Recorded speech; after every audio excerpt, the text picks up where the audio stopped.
All right, so we're diving into Liane Moriarty's Apples Never Fall. You ready to get into this family mystery? Oh, absolutely. This book is a total roller coaster. It really You is. think you've got it figured out with a missing wife, Joy Delaney, and her husband, Stan, who looks guilty as can be. Yeah. But there's just so much more going on under the surface. Right. And to get into that, I thought maybe we could go chapter by chapter and like really try to piece together what's happening. Sounds good to me. The story starts by introducing us to the Delaneys, Joy and Stan, who are retired tennis coaches, Okay. and their 4 adult children. On the surface, they've got it all. Successful academy. They seem close. Beautiful home. Yeah. But Moriarty hints right away that there are some tensions there. Oh, really? Yeah. We meet the 4 kids. Amy, the youngest, who's dealing with anxiety. Logan, kind of the responsible one, but also a bit lost. Right. Brooke, who is struggling with the pressure of running her physiotherapy practice.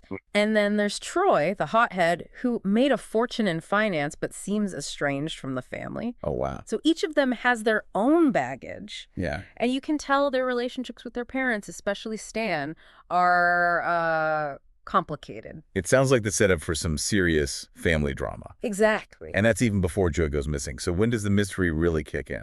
Well, chapter 4 is where things get interesting. Oh. A young woman named Savannah shows up at their door. Okay.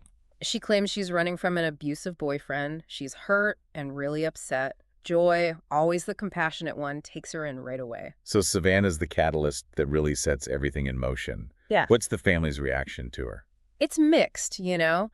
Joy feels this instant need to help Savannah, to protect her. Mm-hmm. But the kids are a little more wary, especially Brooke. Right. Stan he seems uneasy around Savannah. You can feel the tension between them. So you've got this outsider coming in, and already it feels like things are off balance. What happens next? Well, as Savannah settles in, you start to see these little cracks in the family's perfect picture. Yeah. We learn more about Stan's coaching style, how demanding he was, the pressure he put on the kids to be great tennis players. Yeah.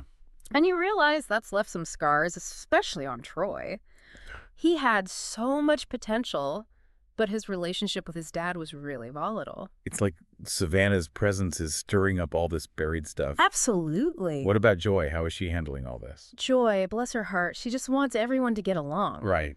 But even she starts to have some doubts about Savannah, notices some inconsistencies in her story, but she's torn. You know, she wants to help Savannah, but something feels off. So the tension is building. What happens next? Chapters 8 and 9, that's where things really start to get suspenseful. Logan, he just senses that something's not right about Savannah. Okay. So he starts digging into her past. Yeah. And guess what? What? He discovers that she's made up stories before. Right. She knows how to manipulate people. At the same time, Amy accidentally finds evidence that Savannah might be involved in some kind of tennis memorabilia scam. Whoa. So now we're wondering, is Savannah really a victim? Exactly. And the family's reactions are so telling. Brooke, who never trusted Savannah, she feels vindicated. Mm-hmm. Stan, it's almost like he's relieved, like he knew it all along. But Joy, poor Joy, she's completely torn. She doesn't want to believe it, but the evidence is right there. This is getting good. Oh, just wait, it gets better.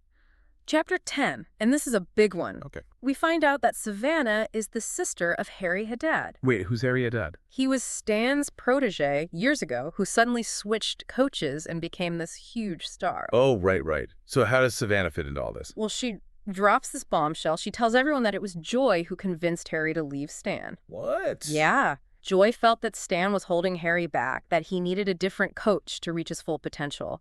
And this revelation, it just shakes the family to its core. Especially Stan. He feels betrayed by both Joy and Harry. Wow, so now we have a missing person, a possibly dangerous house guest, and this whole backstory of betrayal and resentment. Yeah, it's intense. So what happens? What happens next? Well, things come to a head on Valentine's Day.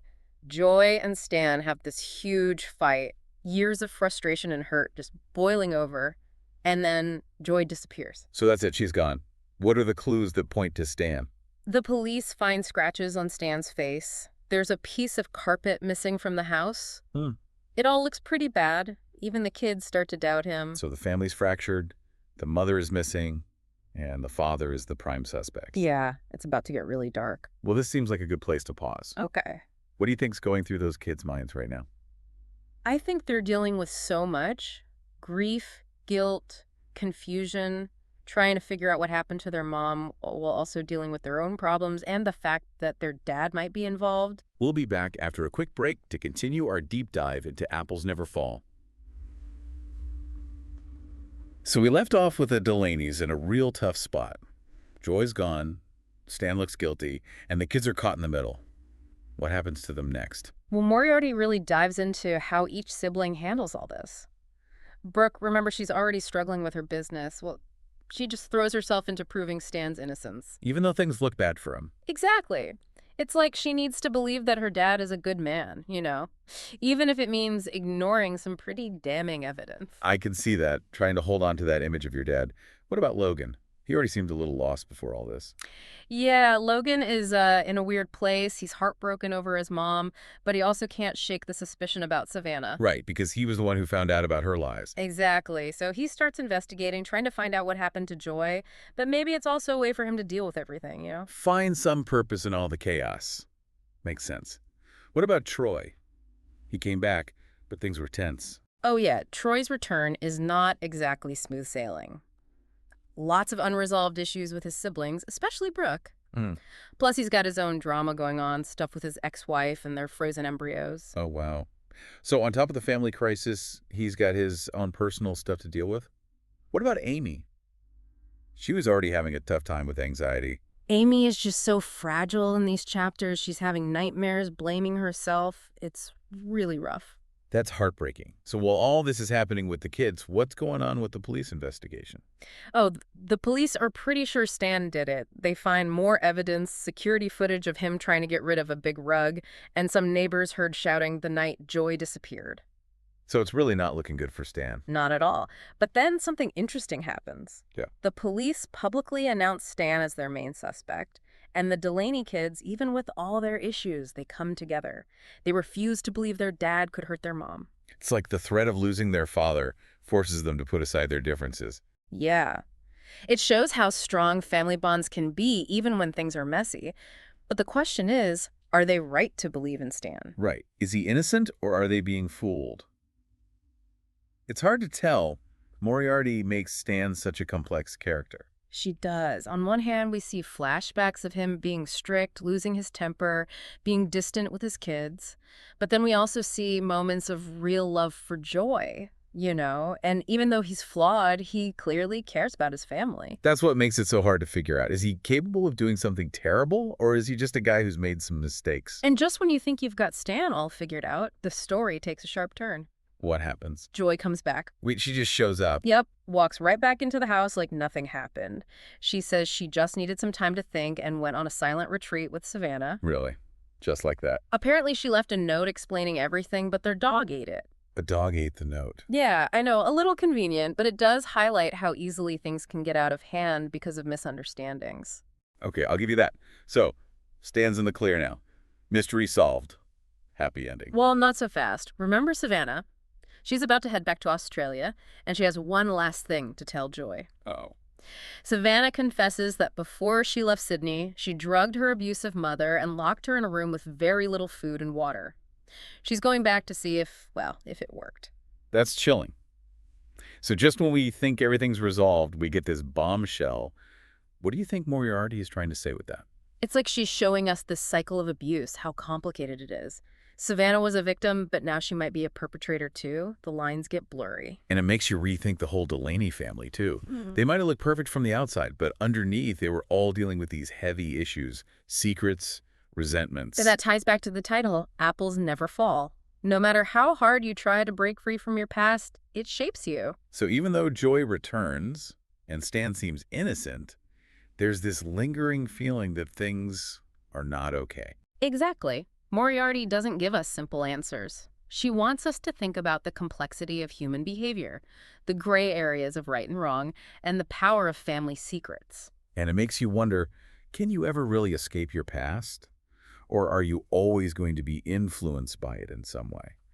Man, that ending of Apples Never Fall left me thinking, like, what just happened? Joy's back, Stan didn't do it, but then Savannah, with that confession about her mom. I know, right? You think you're getting a happy ending, and then bam, Moriarty hits you with that. It's like she's saying, even when you're the victim, what happened to you can really mess you up. And it makes you look at the Delaneys differently too, doesn't it? They're all dealing with the stuff from their childhood, the pressure from Stan, all those secrets they kept. Yeah, like they really are products of their environment. So what do you think, is Savannah a villain now? I don't think it's that black and white, you know? Moriarty doesn't make it that easy. She wants us to consider all sides of it, like what Huh. makes a victim, what makes someone do bad things, even if they've been hurt themselves. It's complicated. It makes you wonder if you can ever really escape the cycle of abuse, you know, Hmm. or is it just bound to repeat itself? It's a huge question, and I don't think there's a simple answer. But it's something we're thinking about, right? How our experiences shape us, how they affect our choices. For sure. I keep thinking about the Delaney kids, too. They finally came together for their dad, Yeah. but will that last? Can they really move on after all that? Who knows? Moriarty leaves it open-ended. They've got a lot to work through, a lot of healing to do, but maybe they can find a way to break those patterns, to make their own choices, even with all that baggage from the past. It's a powerful message. Apples Never Fall is such a great story, a mystery that makes you think about what it means to be human. Absolutely. It reminds us that families are messy and complicated. Secrets always have a way of coming out, and even when things seem really dark, there's always a chance for things to get better. Well said. Well, that wraps up our deep dive into Liane Moriarty's Apples Never Fall. We hope you enjoyed it. And hey, maybe it even got you thinking about some of these things in your own life. That's what we're here for. Thanks for joining us, and until next time, keep reading, keep those wheels turning, and remember, sometimes the best stories are the ones that leave you with more questions than answers.